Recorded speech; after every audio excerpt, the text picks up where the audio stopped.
వీళ్ళు ఇచ్చినటువంటి 5 హామీలు ఎంత గందరగోళమైనటువంటి హామీలు. ఇందాకే నేను చెప్పిన ఇవి ఆత్మలు అసంటి, ఇవి కనబడని ఆత్మలు ఇవన్నీ కూడా. ఈ ఆత్మల్లో ఒక ఆత్మ యువ న్యాయం. చదువుకున్న యువతకు సంవత్సరానికి 1,00,000 రూపాయలు ఇస్తారట. నేను చెప్పినగా ఇందాక, తనది కాకపోతే ఢిల్లీ దాకా దేకమన్నాడని. ఆయనవి కావుగా పైసలు, ఆయనవి కావు, ఆయన ఇచ్చేది కాదు.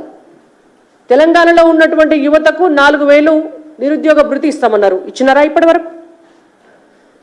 100 రోజుల్లో మొత్తం 2 లక్షల ఉద్యోగాలు ఇస్తామన్నారు. ఇచ్చినారా ఇప్పటి వరకు? నేతి బీరకాయల నెయ్యి లేనట్టు అదెంత అబద్ధమో, 6 గ్యారెంటీల్లో నిరుద్యోగ యువతకు నిరుద్యోగ భృతి ఇవ్వకపోవడం ఎంత నిజమో, ఇవాళ వీళ్ళు 1,00,000 రూపాయలు ఇచ్చేది లేదు అని చెప్పడం కూడా అంతే నిజం. దీంతోపాటు నారీ న్యాయం అని చెప్పి ప్రతి పేద కుటుంబంలోని మహిళకు ఏడాది 1,00,000 రూపాయలు ఇస్తారట. అసెంబ్లీ ఎన్నికల ముందు చెప్పినారు నెలకు 2,500 ప్రతి మహిళకి ఇస్తాము అని చెప్పి. ఇప్పటి వరకు దానికే దిక్కులేదు. 500 రూపాయలు గ్యాస్ సిలిండర్కి వేస్తామని చెప్పారు. ఇవాళ వరకు దానికి దిక్కులేదు. వాళ్ళ అకౌంట్లకు 500 రూపాయలు పడలే ఈ రోజు వరకు కూడా. ఒక్కటే వాళ్ళ అధికారంలోకి వచ్చి చేసింది ఏంటంటే ఆర్టీసీ బస్సులల్లో మహిళలకు ఉచిత రవాణా కల్పించిండ్రు. ఆర్టీసీకి కూడా పైసలకు కొడుతుండ్రు. 4 దినాలు అయితే ఆర్టీసీ వాళ్ళు కూడా చెప్తారు, అయ్యా మేము నడపలేము, మాతోటి కాదు, మరి మాకు మీరు పైసలు పంపితేనే నడుస్తుంది అని చెప్తారు. ఆయనతో ఆ పథకం కూడా ఉష్కాక్ అవుతుంది. రైతు న్యాయం అట. వీళ్ళు రైతు న్యాయంలో 5 పాయింట్లు పెట్టిండ్రు. 1, శాశ్వత కమిషన్ ఏర్పాటు చేస్తాం. 30 రోజుల్లో బీమా సొమ్ము నేరుగా బ్యాంక్ ఖాతాలో జమ చేస్తాం. సమర్థవంతమైన దిగుమతి ఎగుమతి విధానం పెడతాం. ఎంఎస్పీకి చట్టబద్ధత కల్పిస్తాం. జీఎస్టీ లేని వ్యవసాయం చేస్తామని చెప్పిండ్రు. సిగ్గుపడాల మీరు మాట్లాడడానికి. డిసెంబర్ 9వ తారీఖు నాడు అధికారంలోకి రావంగానే 2 లక్షల రైతు రుణమాఫీ చేస్తామని చెప్పిన రేవంత్ రెడ్డి గారు ఈ రోజు వరకు కూడా రైతు రుణమాఫీ గురించి మాట్లాడకుండా ఉంటున్నందుకు సిగ్గుపడాలి. నిన్న మాట్లాడినారు కదా మా పార్టీ రాష్ట్ర అధ్యక్షులు వారు మరియు కేంద్ర మంత్రి కిషన్ రెడ్డి గారిని సిగ్గుండాలి అని మాట్లాడినారు కదా. ఇవాళ మేము అడుగుతున్నాం, రేవంత్ రెడ్డి గారు మీకు సిగ్గుండాలా? ఏం చెప్పి మళ్ళీ మీరు అదే తుక్కుగూడలా 5 న్యాయ సూత్రాలని చెప్పి ఈ మేనిఫెస్టో రిలీజ్ చేసినారు. 2 లక్షల రైతు రుణమాఫీ ఎందుకు ఇస్తలేరు ఇప్పటి వరకు? దానికి సిగ్గుపడాలి మీకు. రైతులకు గత ప్రభుత్వం 10,000 రూపాయలు ఇస్తే సరిపోతలేదు, మేము 15,000 రూపాయలు ఇస్తాం రైతు భరోసా అని చెప్పి ఈ రోజు వరకు కూడా రైతులందరికీ రైతు భరోసా ఇవ్వనందుకు మీకు సిగ్గుండాలా? రైతు కూలీలకు 12,000 రూపాయలు ఇవ్వనందుకు మీకు సిగ్గుండాలా? కౌలు రైతులను కనీసం కూడా గుర్తించకుండా వారికి 15,000 రూపాయలు ఇవ్వనందుకు మీకు సిగ్గుండాలా?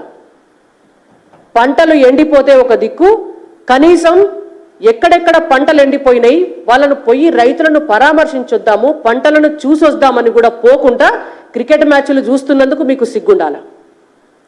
4 దినాలైతే కళ్ళాల నుంచి మార్కెట్ యార్డ్లకు వస్తున్నాయి వడ్లు. మరి 500 రూపాయలు బోనస్ ఇస్తామంటారుగా మీరు. వడ్లకు ఇస్తామన్నారు, చెరుకుకి ఇస్తామన్నారు, పసుపుకి ఇస్తామన్నారు, మొక్కజొన్నకి ఇస్తామన్నారు, జొన్నలకు ఇస్తామన్నారు. మరి వీటన్నిటికీ 500 రూపాయల బోనస్ ఒక్కొక్క క్వింటాలకు కట్టించేటందుకు ఈ రోజు వరకు కూడా జీవో దిగనందుకు మీకు సిగ్గుండాలి.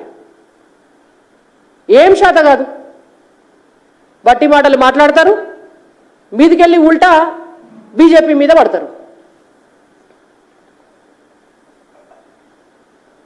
ఇట్లా సామాజిక న్యాయం కూడా పెద్ద పెద్ద మాటలు మాట్లాడినారు. ఇంకా అమ్మో, ఇక సామాజిక న్యాయం గురించి చెప్తే మన రేవంత్ రెడ్డి గారు, ఆయనత రాహుల్ గాంధీ గారు దయ్యాలొచ్చి వేదాలు వల్లించినట్టు నిన్న దాని గురించి ఇంకా కిషన్ రెడ్డి గారు చాలా స్పష్టంగా కూడా చెప్పినారు. ఒక్కనాడు కూడా ఉమ్మడి ఆంధ్రప్రదేశ్లో ఒక్క బీసీని సీఎం చేయలే కాంగ్రెస్ పార్టీ. ఒక్క బీసీని సీఎం చేయలే. దేశంలో 60 ఏళ్ళు పరిపాలనలో ఉన్నటువంటి కాంగ్రెస్ పార్టీ ఒక్క బీసీని పీఎం చేయలే. మొత్తం ఆడవాళ్ళ కుటుంబ సభ్యులే ఉండాలి. అయితే నెహ్రూ గారు ఉండాలి, లేకపోతే వాళ్ళ బిడ్డ ఇందిరాగాంధీ ఉండాలి, లేకపోతే ఆమె కొడుకు రాజీవ్ గాంధీ ఉండాలి, లేకపోతే ఆయన భార్య ఆమె ప్రధానమంత్రి సీటు మీద కూర్చోలే కానీ చక్రమంతా తిప్పింది ఆమె సోనియా గాంధీ గారు ఉండాలి. ఇవాళ ఏ హోదా లేకపోయినా రాహుల్ గాంధీ గారే ప్రధానమంత్రి కావాలి అని చెప్తున్నారు తప్ప ఎవరు లేరా మరి కాంగ్రెస్ పార్టీలా? ఒక్క బీసీ నాయకులు లేడా? ఒక్క కార్యకర్త లేడా? దేశాన్ని పరిపాలించే స్థాయి ఉన్న వాళ్ళు. గురువింద గింజ సామెత అంటారు కదా, గురువింద గింజ తననలు పెరగదన్నట్టు నువ్వు ఒక్క బీసీని ఇక్కడ సీఎం చేయకపోతేవి, నువ్వు ఒక్క బీసీని అక్కడ పీఎం చేయకపోతేవి సామాజిక న్యాయం గురించి మాట్లాడుతున్నారు. మా ప్రధానమంత్రే బీసీ, నువ్వు మమ్మల్ని క్వశ్చన్ చేసేది ఎక్కడిది? 27 మంది మంత్రులు ఉన్నారు మా క్యాబినెట్లో. కేంద్రంలో తెలంగాణ రాష్ట్రంలో అధికారంలోకి వస్తే ఒక బీసీని ముఖ్యమంత్రిని చేస్తామని అనౌన్స్ చేసిన పార్టీ మాది. మహిళా రిజర్వేషన్ ఇచ్చినటువంటి పార్టీ మాది. మహిళలకట ఇంకా వీళ్ళు ఉద్యోగాలలో 50% రిజర్వేషన్ ఇస్తారట. ఈయన 17 లోక్సభ స్థానాలు ఉన్నాయి కదా, మొదలు 50% లోక్సభ సీట్లు ఇంకా 2-3 పెండింగ్ ఉన్నాయి కదా, అవి మహిళలకు.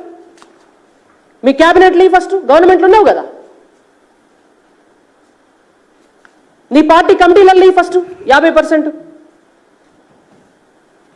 ఎగరలేక పందిరి కుర్స అన్నట్టు ఏది శాతగాక నువ్వు గత ప్రభుత్వం పైసలన్నీ ఒడగాసింది, మా కాడ పైసలు లేవు, మళ్ళీ ఇప్పుడు కేంద్రంలో మేము వస్తేనే ఇక్కడ 6 గ్యారెంటీలు ఇస్తామని చెప్పి దాటివేసే ధోరణి ఏదైతే చేస్తున్నావో తెలంగాణ ప్రజలు చూస్తున్నారు. నీకు చేతనైతే రేవంత్ రెడ్డి గారు పరిపాలన మీద దృష్టి పెట్టండి, మీరిచ్చిన 6 గ్యారెంటీలు అమలు చేయటం మీద దృష్టి పెట్టండి. అంతేగాని 24 గంటలు మీరు అంగిలా కూడా వీక్తనని పాత ముఖ్యమంత్రిని, నా ఇంటికి కూడా వీకలేరని ఆయన మిమ్మల్ని, మీ పార్టీ ఆ పార్టీ ఇద్దరు కలిసి తిట్టుకొని టైంపాస్ చేసుకుంటా 6 గ్యారెంటీల మీద నుంచి ప్రజల దృష్టి మళ్లించే ప్రయత్నం చేస్తే భారతీయ జనతా పార్టీగా మేము ఊరుకోము.